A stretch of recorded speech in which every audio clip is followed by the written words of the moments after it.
I thank you, Madam Chairman, and welcome, Dr. Romer. I'm not very good at the partisan blame game, but I am very interested in the business cycle and why we have unemployment. And actually, I'm interested in the measurement of our problems. I think sometimes we deceive ourselves because following some free market websites that measure unemployment somewhat differently than our government, they come up with a figure of 22% of unemployment. And also, even the way the Bureau of Labor and Statistics measure it, if they look at all the people who are not looking for work at the moment, that is 16%. So things are not very good. Also, the GDP is what we measure. If the GDP is going up, everybody's supposed to feel good. But, you know, if we spend $1 billion on a missile and we blow it up, that's kind of this increase in the GDP. And it didn't give us a house, and didn't give us a health care or education, so there's a big difference. And also, the inflation rate is very important. If you go back and use the old CPI measurement of inflation, we have 6%, not 2%.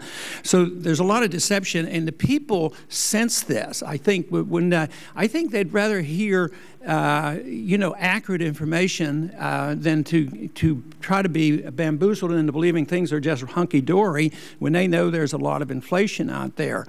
The other thing that I have concern about in measuring the GDP, if you looked at the GDP in a private way, if somebody had a $200,000 job and he lost his job and the family had $200,000 or $300,000 of debt, for them to be told that what they need is $1 million loan and spend it, buy a house and buy a car and live high, and their personal GDP goes up. But they never measure the debt.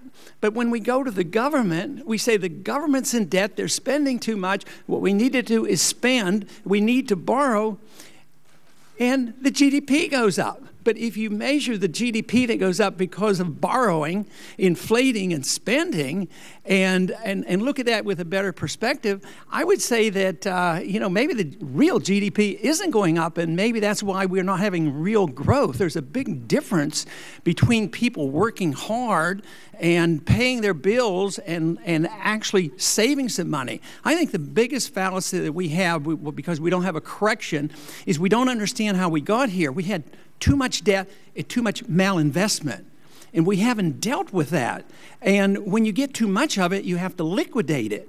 When you get in over your head and you can't pay the bills, you either have to declare bankruptcy or work hard or take a new job.